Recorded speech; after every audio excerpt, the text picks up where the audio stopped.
DCGB.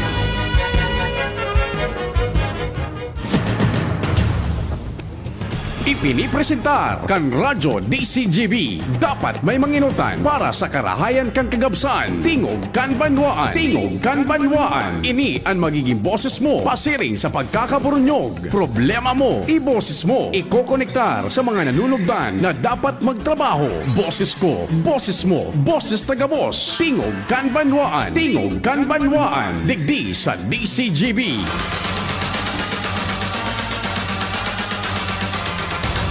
Huha!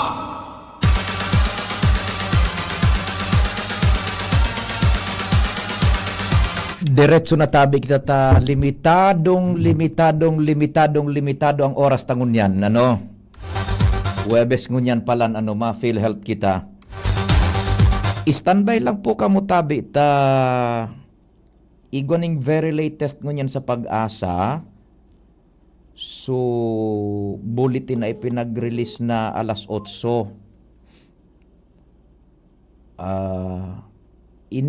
Inigayod ang iinoton ta kung makalusot na kita ta kasubago po bago kita magprograma nakahurong ko na si Madam Ruth Pakala. Very latest po ini alas 8 bulletin. Ano, kaya lang busy na ang linya. Okay. Anyway po, dumadbaga sa programa kan sa muyang Vice President for Network Programming si VP Henry, nadangog na ang halos gabos po dapat na maaraman, mga dapat na magpahayag pati, naintindihan na po, inikutan na we're trying our very best man na ining so very latest kan pag-asa ta, subilog na tabing albay, nasa sinyal numero 2 na. Kaya lang busy na po tabi duman sa sarong linya sensya na kamuhata dali lang tabi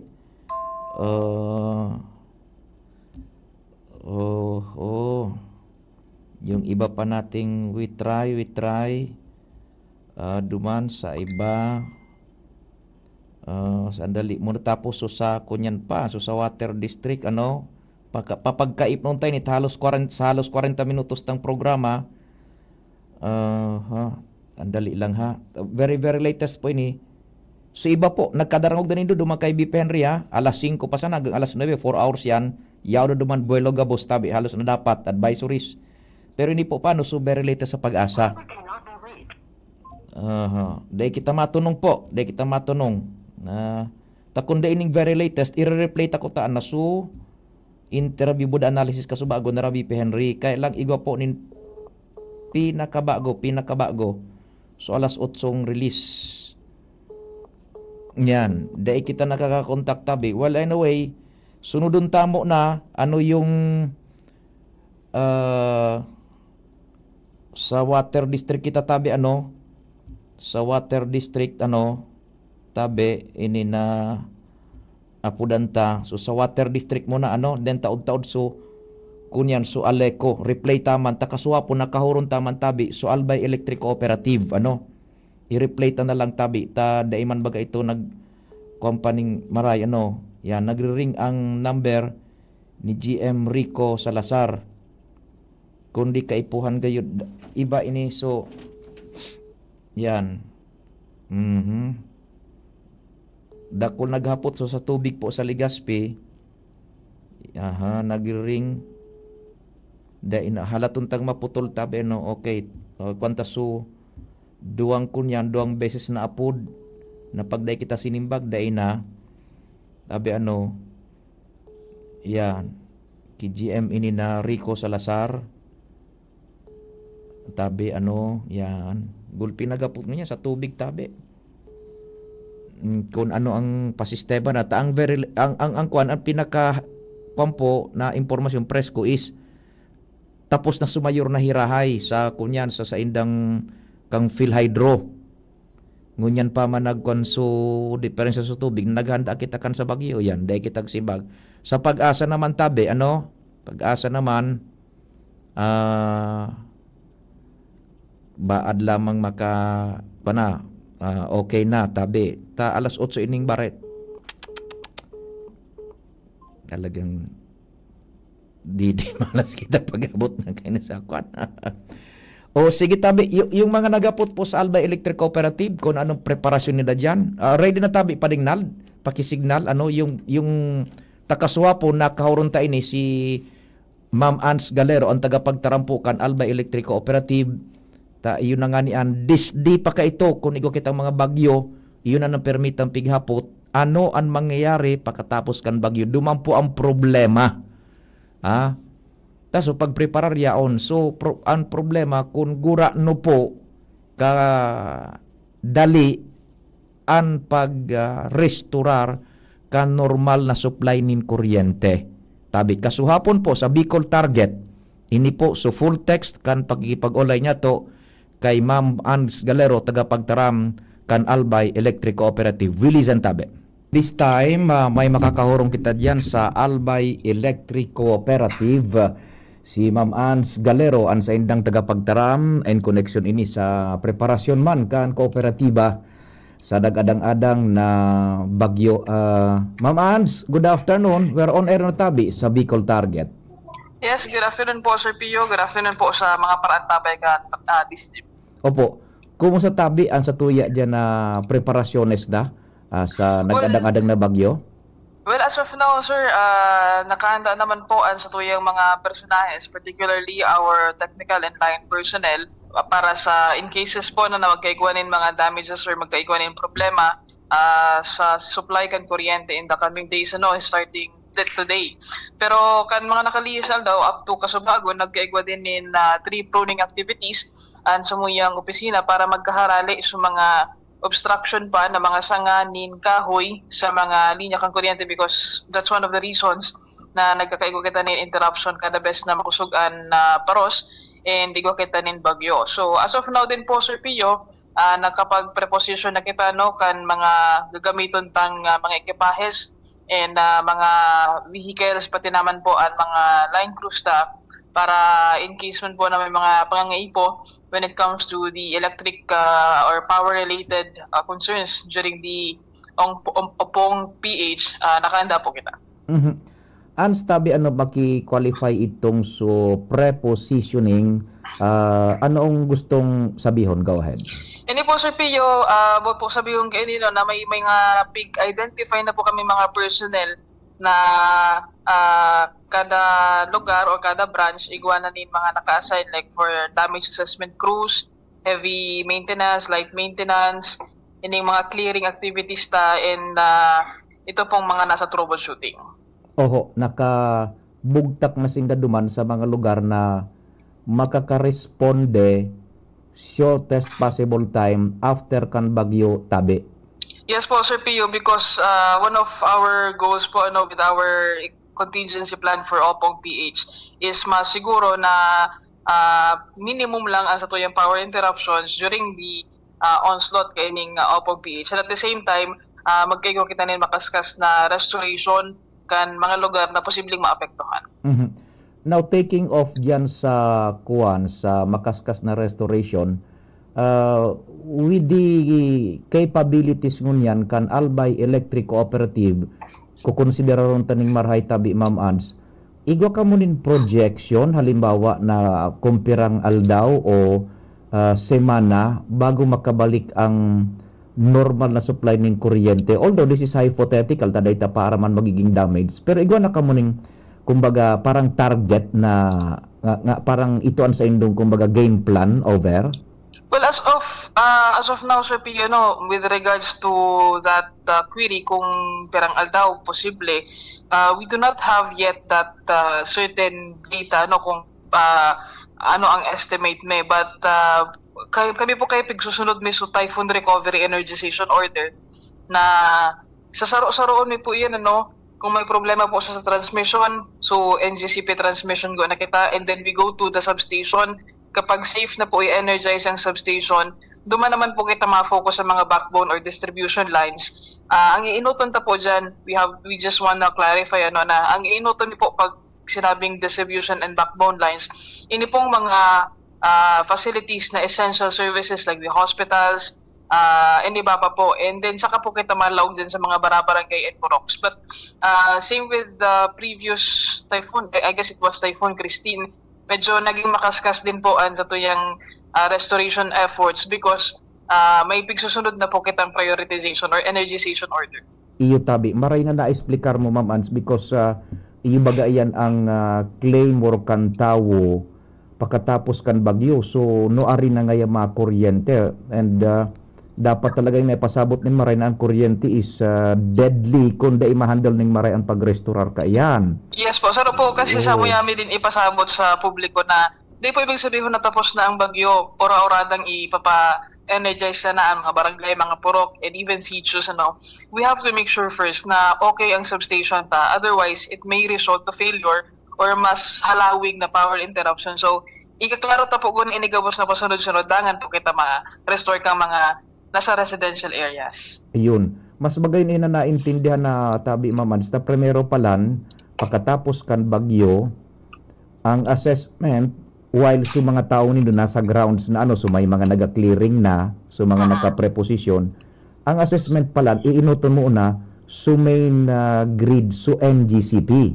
Yes po, sa transmission po guna kita. Yan, so NGCP una taduman kita nagkukuanin kuryente. Apo. Okay, now kasabay man diyan so pag-assess na kan sa tuyang mga substation napapalisan kang kuryente kan NGCP.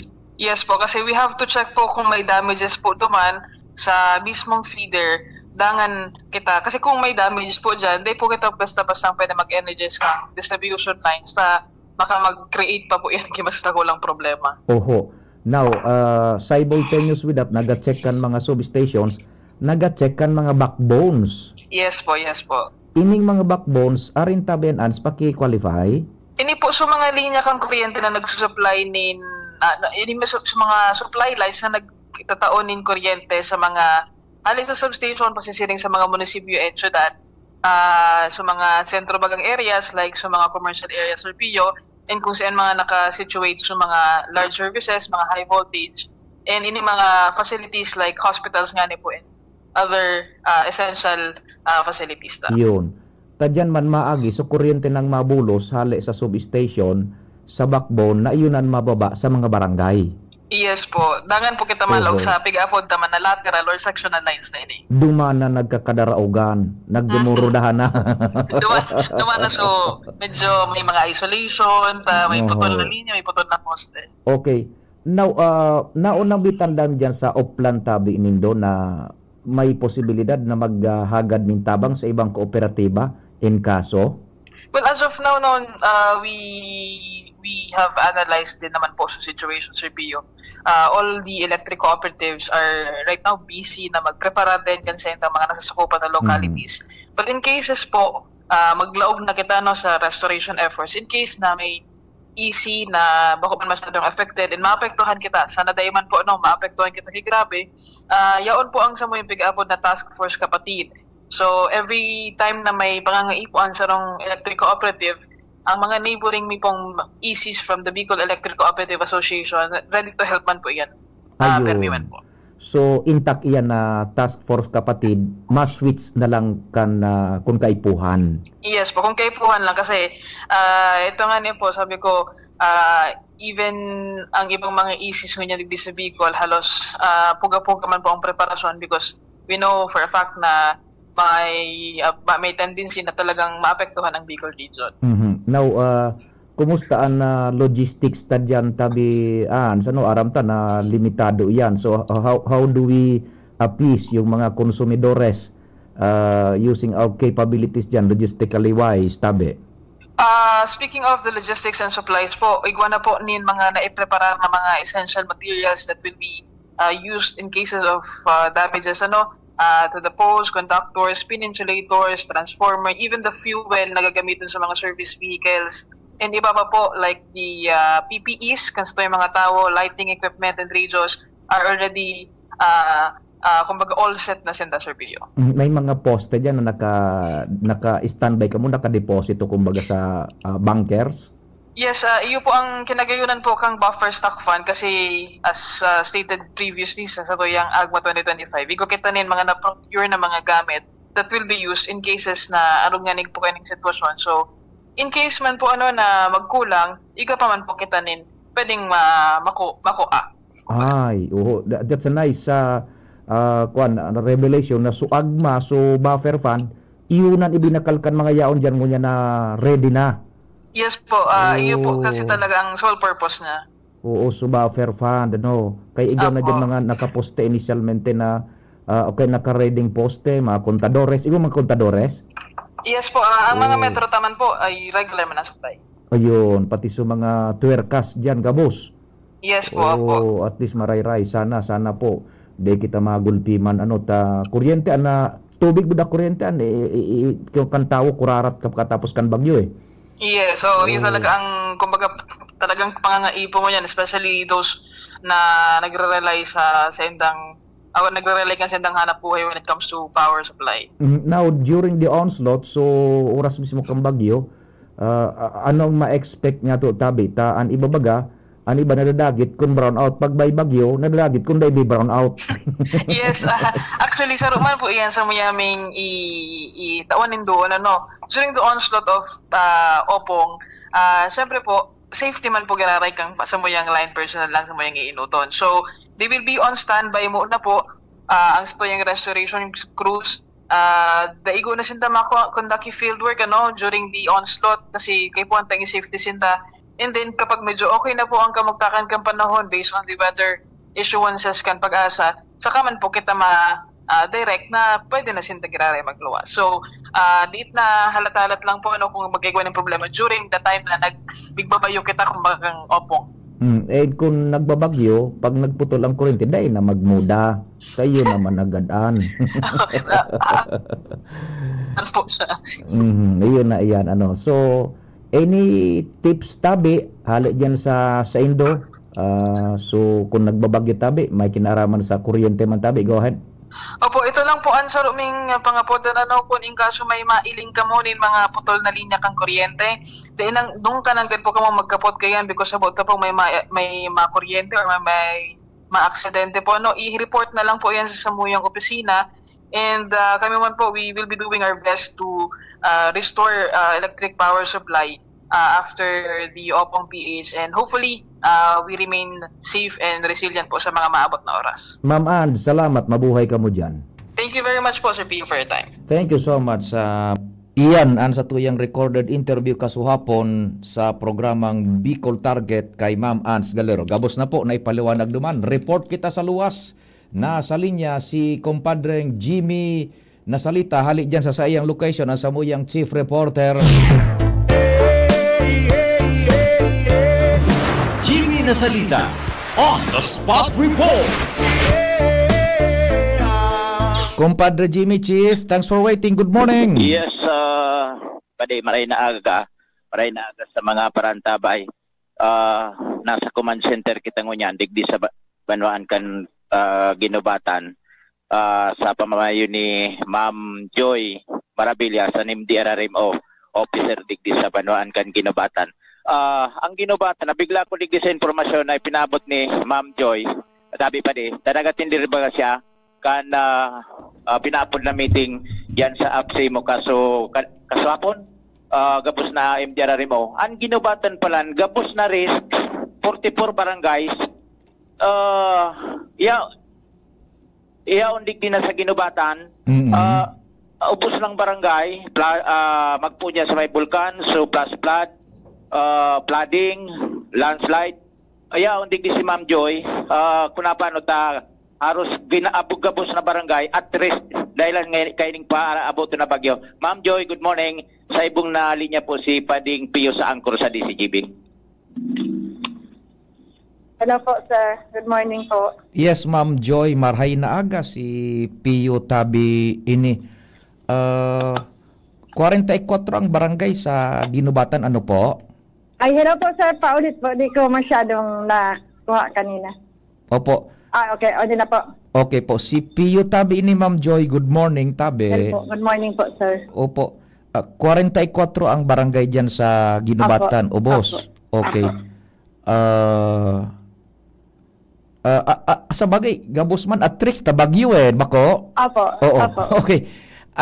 Gabos man at tricks ta bagyo. Now, ano itong mga barangay na at risk sa baha, Opo, floods, landslide. na-mention po, Opo, alin po? sa MGB during the PDRRMC meeting na 44 barangay Oho. may exposure po kami. Kasi po, aside from that, yung Mayon unit sa flooding, kasama na po doon yung Lahar flow.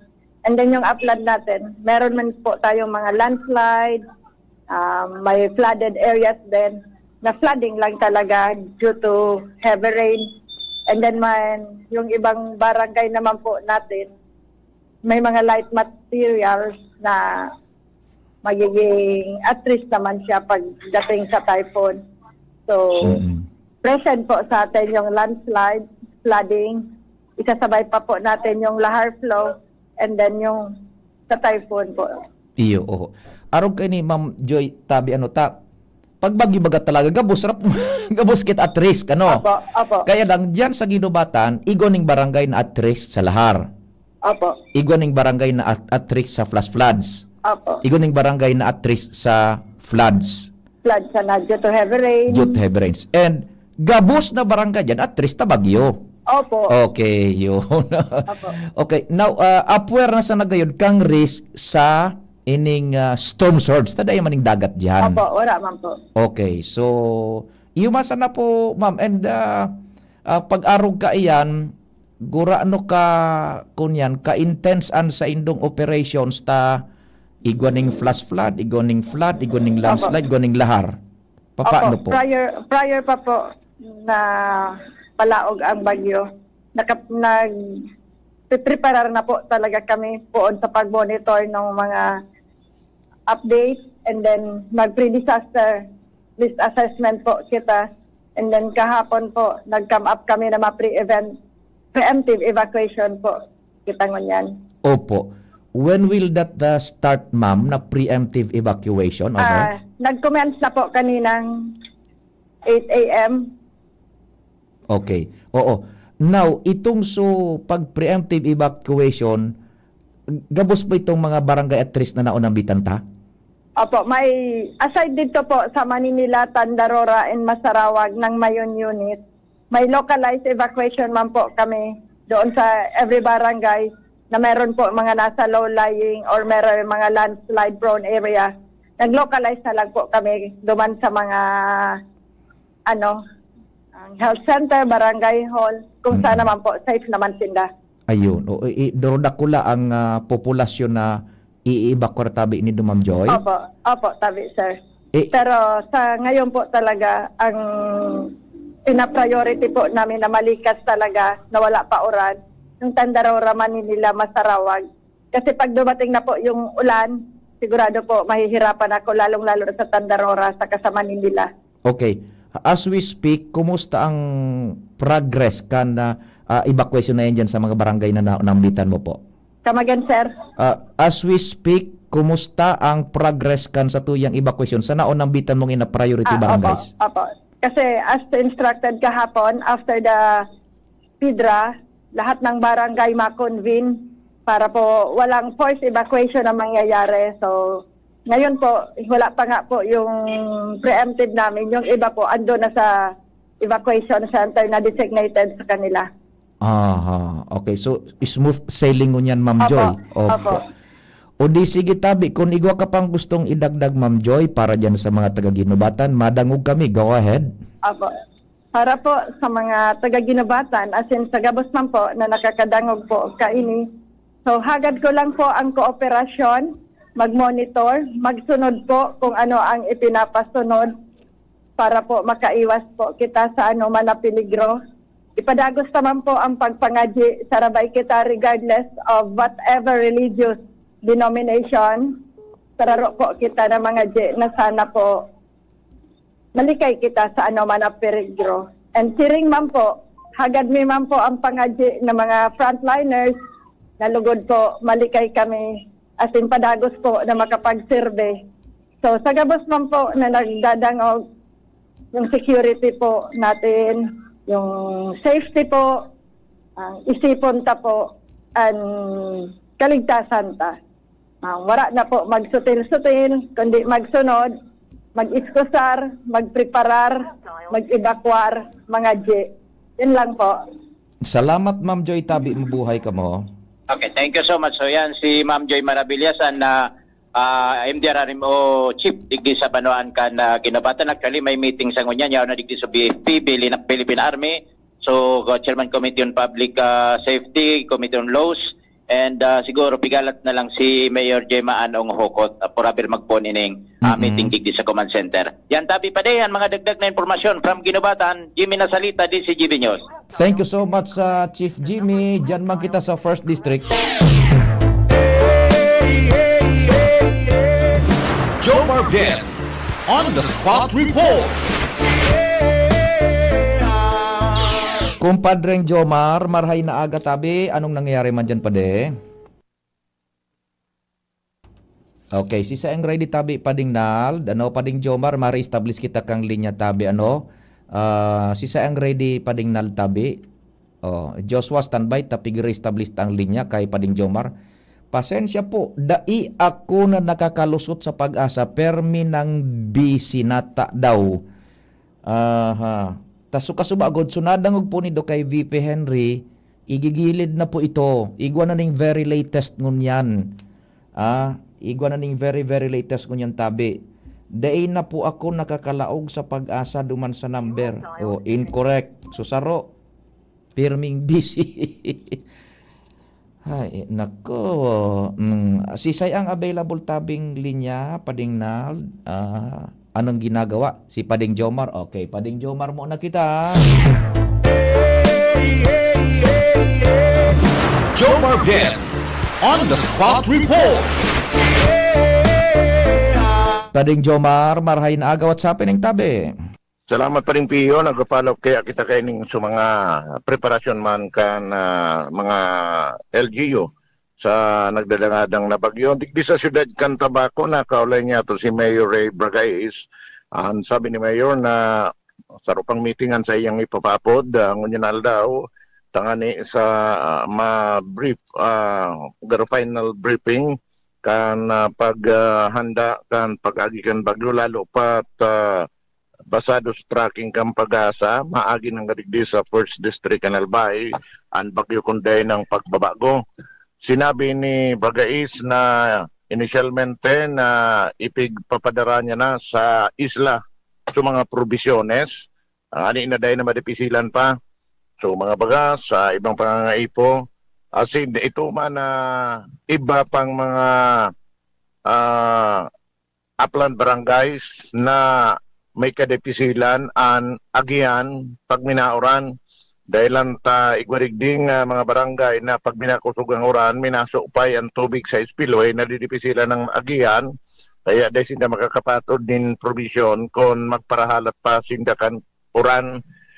Ini ang inisyal na pinag-asikaso and sa iyo man na inasigurar na mga barangay officials iuan mga instruksyonado na dahil ta permi naman sa naiuan sa indang gigibo so mga kang inot pa pigre-refresh na sana kan LGU o MDRMO kada bes na nagkakaigwanin padangadang na kalamidad sa Banuan kan malilipot na kaulay niya to si Alvin Magdaong ang MDRRMO kan malilipot sa iyang sinabi na preemptive evacuation na sa ilang pinagigibo kasi hopefully matapos sa antes na magudto duman sa mga residentes na mamugtakan ka narong iyuan delikado sa mga landslide baha asin sa storm surge. So yan pa rin mga initial na informasyon ali sa nagkapirang mga opisyales digdi sa first district na sa tuyang nakaulay. Idagdag ko pa lang pa din sa mga partidaryos, mga amigos-amigas ni Mama Amparo Bien, ang lubong po kan sa kuyang ina, gigibon sa Lunes, alas 9 ang pagkaaga sa Malipot Catholic Cemetery. Pagkatapos, ang misa pa din Pio, alas 9 sa simbahan. Kumpadre, may condolences Tabi. Kasuha po, akan nakaging alaw ko palang naisihan talaga. May condolences Tabi pade. Salamat Tabi pade. Okay. Yan man ang Tabi pade, Jomar Bien, DCGB. Thank you so much kumpadreng Jomar sa istorya hali diyan sa luwas. Anong advice mo Padingal ta nakautang ba kita o Padingal very limited ang oras ta matatapos na gani mafilal kita data pa na kontak so pag-asa talagang data daw oras Pilipinas alas 9:35. An oras hatod sa Indokal. Plemex. Pag may ubo o hika, Plemex agad. Basta lagundi, Plemex. Liver Aid Silimarine Capsule. Ang good drinks at good food, perfect combo. Isama pa ang Liver Aid. It's liver lover, boys! Plemex for kids. Mommies, agapan agad ang ubo at plemang nakabara. Pambatang lagundi. Plemex! Optin Lutein Capsule. Alagaan ang paningin sa tulong ng Optin. Kitang-kita ang kalusugan ng mata. Bakunang angat, serbisyong dapat. Sa presyong abot kaya at matapat. Lahat ng yan, nasa Rabvax. Nakagat o nakalmot ka ba? Huwag mag-alala. Rabvax Animal Bite Center ang inyong kaagapay para sa pinagkakatiwalaan, mura, ligtas at siguradong proteksyon laban sa rabies. Bukas po kami 8 a.m. to 5 p.m. mula Lunes hanggang Sabado, 8 a.m. to 12 noon naman every Sunday. And on holiday, pwedeng-pwede pati walk-in. Ang aming mga branches, Rabvax Legazpi, R&R Suite, Sagmi, Legazpi City, New Aleco, Rabvax Ligao, in Barangay Tuburan, Ligao City, Rabvax Tabaco, beside Siga Hospital, Rabvax Iriga, in front of Yusan Iriga, Rabvax Irusin Sorsogon, malapit sa Irusin District Hospital. And now open, Rabvax Masbate, along Municipal Road, Barangay Kalipay, Masbate City, Rabvax Pilar, Rabvax Castilla, Rabvax Piodran, and Rabvax Cubao Metro Manila. Like us on Facebook. Maging bakunado at protektado. Piliin ang alagang Rabvax. Kung ikaw ay edad 50 pataas katulad ko, may mataas na ang risk ng panlalabo ng paningin. Mas challenging ang pang-araw-araw na gawain tulad ng pagbabasa, pagsusulat, at pagmamaneho. Ang Optin ay may lutein na maaari makatulong sa kalusugan ng mata, nilalabanan ang epekto ng glaucoma, macular degeneration at katarata. Kitang-kita ang kalusugan. Mabibili ang Optin sa mga pangunahing butika nationwide. Mahalaga ang paalala, ang Optin ay hindi gamot at hindi dapat gamitin panggamot sa anumang uri ng sakit. Pre, makinig ka muna. Payong kaibigan lang ha.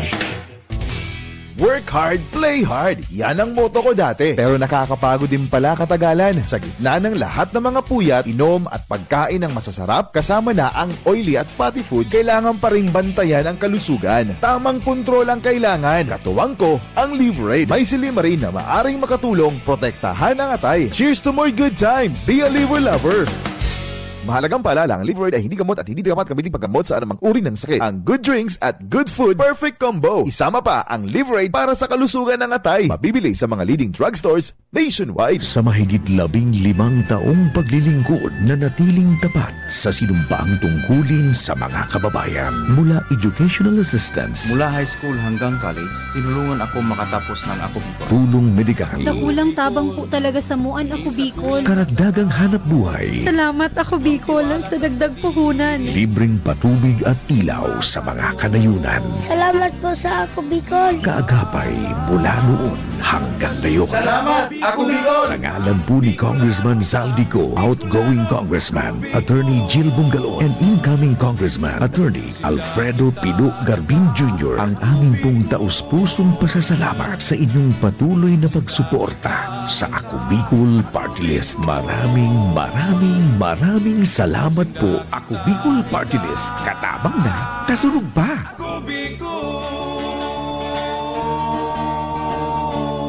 Ang leptospirosis ay nakakapinsala sa bato, utak at atay na pwedeng maging nakamamatay. Hindi lamang sa daga nakukuha ang sakit na ito. Kaya mag-ingat sa mga iinuming tubig o gagamiting pangluto. Huwag lumusong sa tubig o putik na pwedeng kontaminado ng dumi, ihi o dugo ng hayop na may sakit. Maglinis, magmasid, mag-ingat. Labanan ng leptospirosis. Kung may posibleng exposure, konsultayo sa pinakamalapit na health facility. Para sa libreng konsulta at reseta, tumawag sa DOH Hotline 1555, press 2. Pre, makinig ka muna. Payong kaibigan lang ha. Work hard, play hard. Yan ang motto ko dati. Pero nakakapagod din pala katagalan. Sa gitna ng lahat ng mga puyat, inom at pagkain ng masasarap, kasama na ang oily at fatty foods, kailangan pa ring bantayan ang kalusugan. Tamang kontrol ang kailangan. Katuwang ko, ang Liver Aid. May Silimarine na maaring makatulong, protektahan ang atay. Cheers to more good times. Be a liver lover. Mahalagang paalala, ang Liveroid ay hindi gamot at hindi dapat gamitin paggamot sa anumang uri ng sakit. Ang good drinks at good food, perfect combo. Isama pa ang Liveroid para sa kalusugan ng atay. Mabibili sa mga leading drugstores nationwide. Natuwa ka ba sa serbisyo ng generic drugstore pharmacist? Ikwento and inominate mo siya as best supporting katuwang para sa tsansang manalo ng cash prizes. Follow us on Facebook for more details. See posters and print ads for details. Deadline of entries is until November 25, 2025. Piolo Pascual po. Sa ubo at hika, may Plemex Forte syrup and bottles. Pero para sa ginhawang kailangan agad, may Plemex Forte capsule and blister pack. Madaling bitbitin, kayang ibulsa. Gawa sa natural na lagundi na tumutunaw at nagpapalabas ng plema. Convenient na, ginhawa pa. Plemex Forte Lagundi in capsule. Basta Lagundi, Plemex. Easy! Vitex Segundo L is the generic name of Plemex Forte. If symptoms persist, consult your doctor. Sumali at manalo sa Mega Milyonaryo Instant Raffle Promo. Hanapin ang promo code sa loob ng sachet ng Jim's Coffee Mix at sa takip ng lata ng Mega Sardines at isend sa Facebook page ng Mega Sardines. Mega ang papremyo. Worth 50 million pesos ang ipamimigay. May Gcash araw-araw. 5 winners of Toyota Race at 5 winners ng 1 million pesos. Kaya ano pa ang hinihintay nyo mga kamega? Sali na at baka kayo na ang isa sa mga magiging milyonaryo sa Mega Milyonaryo Instant Raffle Promo. DOH FDAC FRR Promo Permit Number 1573 Series of 2024. Tuhod, siko, baywa, pag laging pasan ang sakit sa kasukasuan, sign na yan ng arthritis o joint deterioration. Karaniwan kapag nagkakaedad na, kailangan ng tibay at ginhawang makakapitan. Kaya ng artrisin yan. May undenatured type 2 collagen at methylsulfonyl methane na maaaring makatulong protektahan ang kalusugan ng kasukasuan. Make the right move. Uminom ng artrisin araw-araw. Mabibili ang artrisin sa mga leading drugstores nationwide. Mahalagang paalala, ang artrisin ay hindi gamot at hindi maaaring gamitin panggamot sa anumang uri ng sakit. Huwag baliwalain ang kirot na nararamdaman sa tuhod. Baka hindi lang yan joint pain, kundi sintomas ng arthritis. With proper diet and exercise, uminom ng artrisin. Ang artrisin ay undenatured type 2 collagen at methylsulfonyl methane supplement na maaaring makatulong protektahan ang kasukasuan. Ito ay may antioxidant at anti-inflammatory properties na tumutulong labanan ang epekto ng arthritis tulad ng pananakit ng kasukasuan, pagkasira ng buto at limitadong paggalaw. Sa tulong ng artrisin, maaring mas tumibay ang cartilage, ligaments, tendons at synovial fluid na bumubuo sa kasukasuan, mas flexible gumalaw, kayang-kaya maglakad o mag-jogging. Mabibili ang artrisin sa mga pangunahing butika nationwide. Make the right move. Tingog Ganbanwaan. Pio Fernandez. Report kita dyan sa luwa si Joshua. Joshua, thanks for waiting. Good morning, go ahead na. Si Pading Alarmario. Balikan ta si Joshua Bino. Joshua Bino on the spot report. Good morning, Joshua. Go ahead na. Yes, good morning, Sir Pio. Good morning sa mga parantabay. Ang mga barangay official dapat maglibot bago ang bagyo. Asin maglibot naman pagkatapos kan bagyo para mareparo ang kapalibutan. Ini Sir Pio ang may tip na tugon kan lokal na gobyerno kan Daraga Albay. Sa 54 mga kapitan digdi sa munisipyo kan Daraga Albay. Sa ngunyan kaya tadi Sir Pio, nagpapadagos pa na ipinapod na meeting ni Mayor Victorete sa mga kapitan di barangay digdi sa Daraga. Kaibahan ang MDRRMO, na PNP, Bureau of Fire at iba pang ahensya na kinakaipuan asin makakatuwang para sa preparasyon para sa pagpaabot ni bagyong si Opong. Ang tugon kan lokal na gobyerno dapat makapag-preemptive evacuation na asin bago mag alas 3 o kaya alas 4 ang hapon taon-taon igwara dapat din solidong report kan sa indang mga pinag-evacuar na mga residentes. Prioridad pirmi itong mga nasa lahar prone area, flood prone as in landslide area study Serpio, lalong-lalo na digdi sa Mayon unit area. Pero bako naman masyadong dakol na mga residentes na kay puwan i-evacuar dahil itong mga pinagbabaraha kan mga nakaaging taon, igwa naman ng mga pinag-iirestara na sa indang kanya-kanyang mga relocation site. Alagad na naigit sa ng tugon sa mga kapitan, dapat ma-evacuar na itong mga vulnerable na mga residentes dahil wara na mangyayaring rescue operation sa tahaw kan pagrapado ni Bagyong Opong. Yan di Serpio ang mga preparasyon digdi sa Daraga Albay, Joshua Bino, DCGB.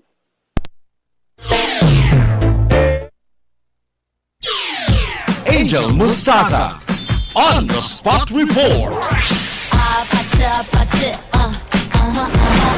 Angel, good morning. Go ahead, Angel. Angel Mustaza. Angel, go ahead, Angel. Good morning. Yes, good morning, Sir Pio. Good morning po sa kanilang mga paraan tabay sa mga dugang sa Papong Barata. Uminabot na sa 1,646 na mga pasahero ang presenteng stranded ngunyan sa manibaybang pantalan sa Bicol Region matapos ang suspenderon ang nasa 30 biyahe dahil sa Bagyong Opong. Ini Sir Pio ang datos na ipagpaluwas kan Coast Guard District Bicol sa panghinat ni Commodore Ivan Roldan na ang data ninda as of 8 a.m. kung sa kaibahan sa mga dainakabiyahe nasa 698 na mga rolling cargos as in 11 vessel. Kaibahan po Sir Pio sa mga stranded na pasahero, pinakadakol kay ni 1,118 sa Matnog Port sa Sorsogon, 200G sa Piduran Port, 156 sa Mintak Port sa Masbate, 136 naman sa Pantalan sa Castilla, Sangato sa Port, isa sa Kawayan Port as in tiglima naman na pasaherong stranded sa Pantalan sa Masbate City as in sa San Jacinto. Nasa 39 vessel naman ang paramientas na nagsisirong o itong nakashelter sa mga salbadong lugar. Mientras sa presente po Sir Pio, may gutan na monitoring kang Coast Guard sa ipapaluwas ng forecast ng Pag-asa kasabay pa ang pagbabantay man sa palibot para masiguro wala nin mapasuway na parasira na magpapalawod sa tahaw kan raot kan panahon na pig-aasahan digdi sa Bicol Region. Yan po Sir Pio ang mga duwang pa pong informasyon hali sa luwas sa Angel Mustaza, DCGB News. Angel. Thank you so much, Angel. On the spot. Okay, ang linya ni Padingal na Armario. Balikan na si Padingal. Al Armario on the spot report. Padingal, go ahead. Good morning. Thank you so much, Pade. Kanya-kanya ng preparar ngunyan man na mga residente, pati ako, digdi sa mga hararayong barangay, Pade, lalo sa southern part kan Legazpi, para antisiparan na panahon. Expected sa aga si Opong. Bako baha, kundi paros, pigan antisiparan midigdi sa mga hararayong barangay, dahil experience na inian minadistroso sa mga pananom, mga kahoy, lalo na mga sanga na minabarari sa kasagsagan kan bagyo, asin kung minsan nakakatapa yan sa tinampo. Ang mga harong Pade, so mga medyo gibo sa naman sa light materials, kanya-kanya na ngunya na preparasyon man, kanya-kanyang sulay. So mga butong na pigbabaranting para dahil may layog kan paros in kaso.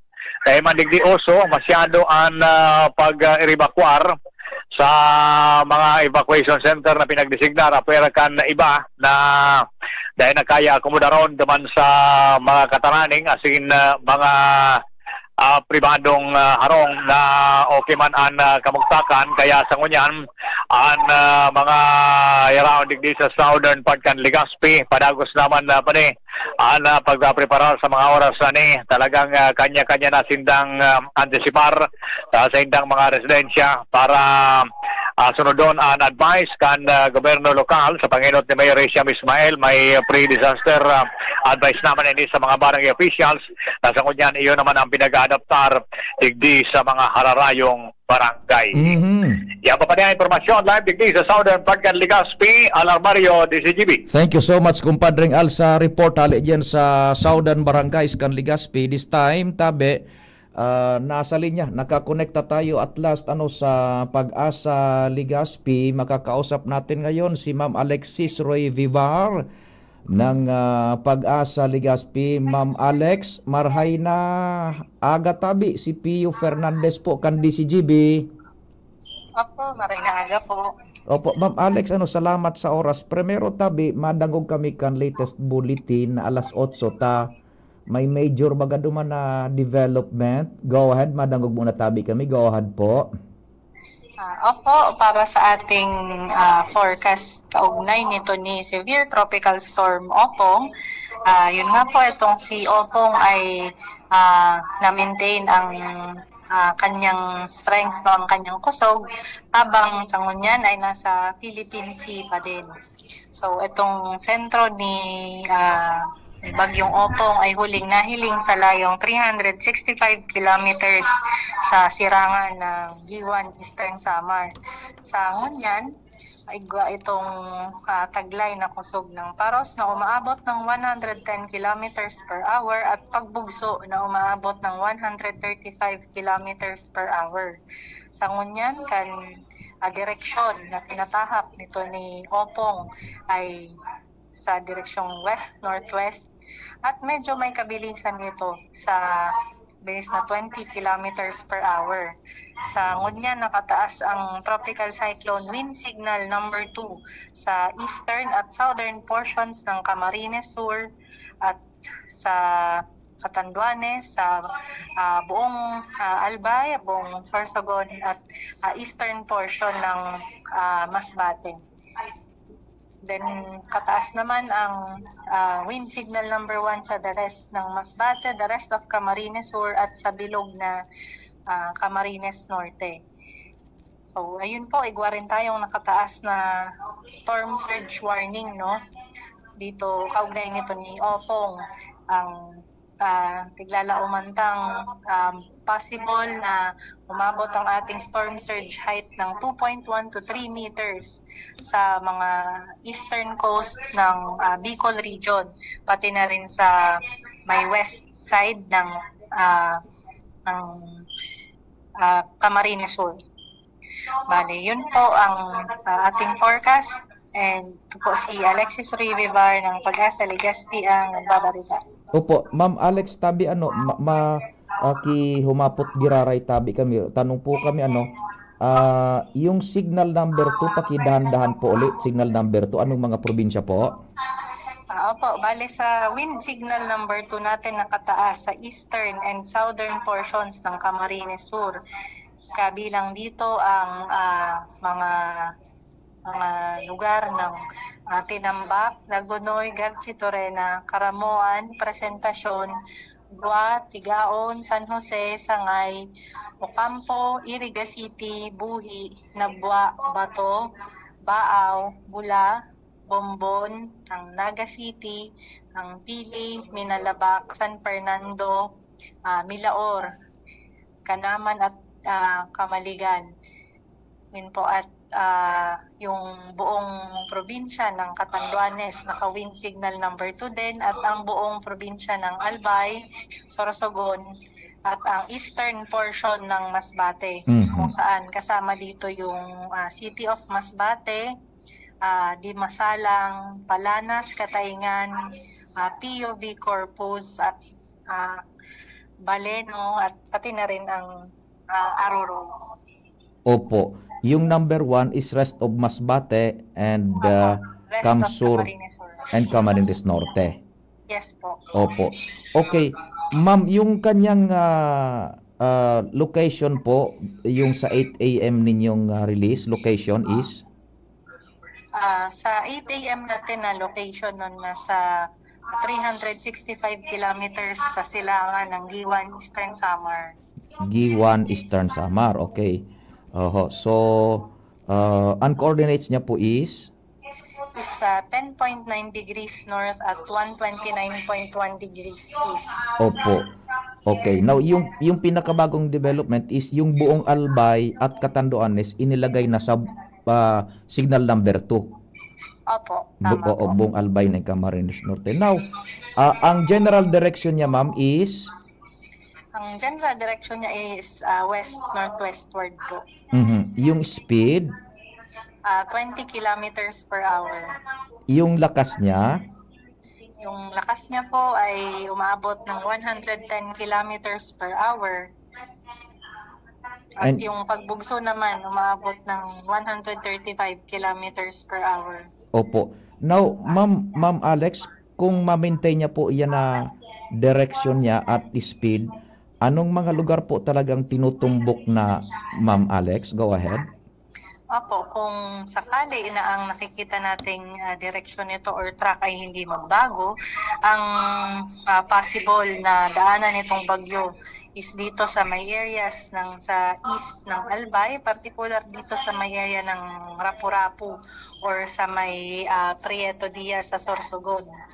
Although nakikita naman natin sa ating cone of probability na possible pa rin itong tumaas or bumaba ng kaunti.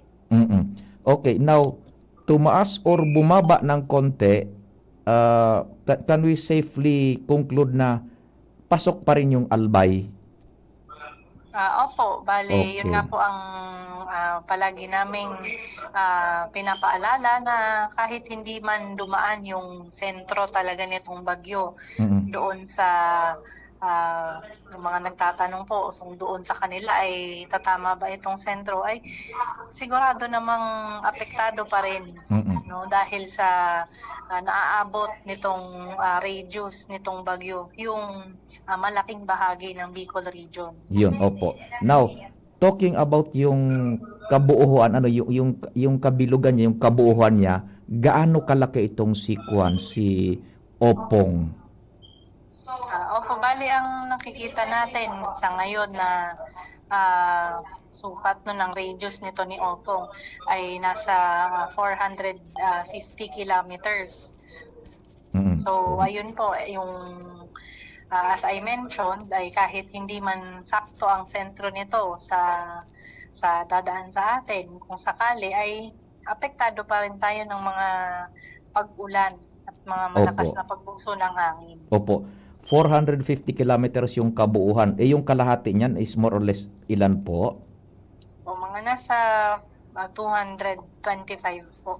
Okay, yung one half niya. Okay. Opo. Now, sinasabi mo po, Ma'am Alex, na west-northwest ang direction at 20 kilometers per hour ang direction niya with winds na 110 to 135. If ma-maintain ito, talking about Albay,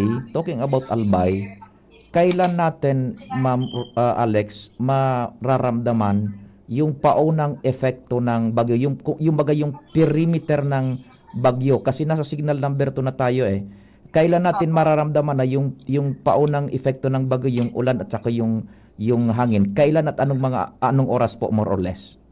Actually, ngayong araw, ina-expect natin na mamamatian na natin yung mga kusog ng paros at mga kalat-kalat na pag-ulan dala nito ni Opong.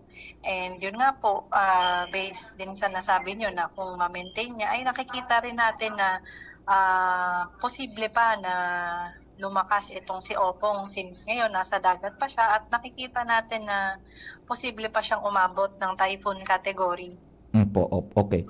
So, anytime ngayon, mararamdaman na po natin as the time goes by yung paunang epekto nitong Opong. Opo, posible Okay. po mga mamayang hapon o gabi. Yun. And it will deteriorate as time goes by. Ano po? Actually, mas magakusog ito since lumalapit ito sa atin. Yes, Pero once naman na tumama ito sa lupa at patuloy na kumilos palayo sa atin, ay doon na siya magsa-start mo, yun nga mag-deteriorate po yung effects nito. What I mean is magde-deteriorate yung kalagayan ng panahon, magiging masama as time goes Opo. by. Opo. Now, as we speak today, ma'am, can we educate the public? Ilan na po ang distansya natin sa doon sa perimeter ng bagyo, hindi yung sa gitna kasi bago tayo makarating sa gitna, dadaan tayo sa perimeter, di ba? Doon sa unan. Mga ilan na po ang distansya natin? Kung ang pag-uusapan is Legazpi, point of reference Legazpi. Kung ang point of reference natin is itong sa Legazpi, siguro more or less nasa ano pa tayo, nasa mga 400 to 500 kilometers away dito sa Baguio. Yun, 400 kilometers away doon sa kumbaga sa Yung bakod, sa outer. sa outer Oo. perimeter. Okay, bago tayo makarating doon sa sentro yun. Opo. So, ang distansya pa natin bago tayo pumasok sa Baguio is 400 kilometers to 500 kilometers away tayo. So, yun ang distansya tabi mga tugang bago kita duman sa perimeter kan Baguio makalaog. Yun bago ba kita maabot sa sentro, duman na kita sa perimeter baga tabi Tata Adrian. So, ang distansya tangon yan, Legazpi speaking as a reference point, 400 to 500 kilometers away tayo. Ma'am Alex, naputol po So, as we speak, doon tayo naputol. Ang distansya ng Legazpi is more or less 400 to 500 kilometers away from the perimeter bago tayo, doon tayo sa teritoryo ng, sa bakod ng Bagyo. Okay. So, basing dyan sa distansyang yan, doon na kayo nakapag-conclude na mamayang hapon, unti-unti nang magde-deteriorate ang ating panahon. Basing sa distansya nga, at yung speed na 20 kilometers per hour. Opo. Ayun, okay. And possible din po kasi na bumilis or bahagyang umagal pa ito. No, considering na yun nga ay maaari pa itong bago. Ayun, opo. So considering naman itong distansya natin, Ma'am Alex, na we are 400 to 500 kilometers away from the yung outer perimeter ng Bagyo, hindi pa tayo nakapasok sa katawan ng Bagyo. Opo, sa ngayon po hindi pa po. Okay, sa ngayon hindi pa. Kasi yung kabuuhan niya is 450 kilometers, yung kabuuhan, kalahati niya, 225, malayo pa tayo sa Bagyo. Opo. Okay. Now, may mata na siya, madam? May mata na kayo nakikita dyan sa Bagyo? Sa ngayon po wala pa. Since wala hindi pa nakikita ito sa satellite, no? Opo. Okay. Now, ma'am, ano ang characteristics ng bagyong ito? Yung volume ng rains niya, paki-explain po, Ma'am Alex. Opo, bale sa ina-expect naman natin na mga pag-ulan, since medyo sa satellite image natin, no, nakikita natin na medyo makapal yung mga dalang ulap nito, ay yun nga po ay expect na natin na makakaranas tayo ng lalo na within the next 24 hours bukas, no, na makakaranas tayo ng moderate to heavy na mga pag-ulan. So, kasi ang mga bagyo baga, Ma'am Alex, paiba-iba, paminsan mas dominant yung hangin kumpara sa ulan, and yung iba naman mas dominant yung ulan kaysa sa hangin. Ano po? Opo. Ito po, ano po ang characteristics niya? Pareho bang halos of equal footing ba sila? Ulan at hangin? Dito sa particular na bagyo na to ay almost equal ang nakikita natin, since parehong malakas yung hangin, no, since typhoon ang ina-expect natin na kategorya nito, plus yung dala rin nitong pag-ulan na yun nga po posible yung greater than 200 millimeters sa probinsya ng Albay. Po. So, naitanong ko po yan, ma'am, kasi we should brace always for the worst. Ano po? Opo. Oo, both rains and winds. Opo, tama po. Then, here comes yung floods na, flash floods and yung storm surge. Ano po? Opo. Okay. So, yun lang naman po, ma'am. And yung rains niya, saan nakakonsentrate? Kasi bilog bagay yung ulan. And almost bilog, paminsan elongated. Saan nakakonsentrate yung ulan niya? Sa unahan na porsyon, sa likod, sa right, or sa left po? Actually, sa satellite image natin, makikita natin na bilog kasi siya. Hindi siya yung parang may buntot, kumbaga. So parang yung mga lugar talaga na madadamay is itong mostly itong sa Albay, Sorsogon, Masbate, yung mga nasa south ng Bicol region. Although nag-expect din naman tayo na uulan din dito rin sa Camarines Norte. Pero more so sa yan nga, sa Albay, sa Sorsogon, sa Masbate. Yun, naitanong ko po yan kasi yung karakteristik ng bagyong ito, parang yung kabuuhan, andun yung equal na volume ng ulan. Opo. Oo, kasi yung ibang bagyo, yung ulan, paminsan nasa unahan, paminsan nasa likod, paminsan nasa right, paminsan nasa left. Ito po pala yung kabuuhan. So, expect na sustained ang winds and rains if tumama na po ito. Opo. Nako. Okay, sige Ma'am Alex, kung may gusto ka pang idagdag, please go ahead po. Opo, bale, gusto ko lang pong paalalahanan, lalo na ang ating mga kababayan, lalo na yung mga nasa eastern coast ng Bicol region, na yun nga po, ang bayong pag-iingat since meron tayong nagbabanta base sa ating storm surge warning na possible na storm surge height na 2.1 to 3 meters. So medyo mataas po ito. And yun nga po ang mga residente na nakatira malapit dito sa mga coastal communities ay naabisuhan na i-cancel yung mga marine activities dito sa may coastal areas, and yun po patuloy na mag-antabay sa updates ng Pag-asa. Lalo na kung may i-issue na gale warning, and sa mga susunod na oras ay kung possible na tumaas pa itong ating mga wind signal. Ma'am Alex, ilan na lang po, if ever na tumama na ito dito sa Albay, mga anong signal po at that time? Bale, since typhoon category ang nakikita natin, once ito ay lumapit dito sa Bicol region, ay maaaring makapagtaas ng hanggang wind signal number 4. Nako, by that time. Opo. Oo. And papasok tayo doon, makakapasok na tayo doon sa teritoryo, doon sa bakod ng bagyo. Mga kailan po doon sa bakod sa outer perimeter, mga kailan po? Mga mamayang gabi po or sa madaling araw. So yun nga po, ina-expect na natin na posible na itong maka-apekto. Yes. Opo. Ng direkta. So, Opo. established na po ba yan, ma'am? More or less, hindi na pwedeng bumaba or tumaas ng todo, kasi bumaba or tumaas, talagang pasok tayo, wala na. Talagang established na po yan, ma'am, ano? Opo. Nako, okay. Ma'am Alex, napakaraming salamat sa oras, and from time to time po, may we call you po sa Pag-asa para matulungan natin yung tao na makaintindi po. Opo, sige po. Thank you so much. Mabuhay ka po, Ma'am Alex, and sa grupo dyan sa Pag-asa. Hindi po, walang naman po.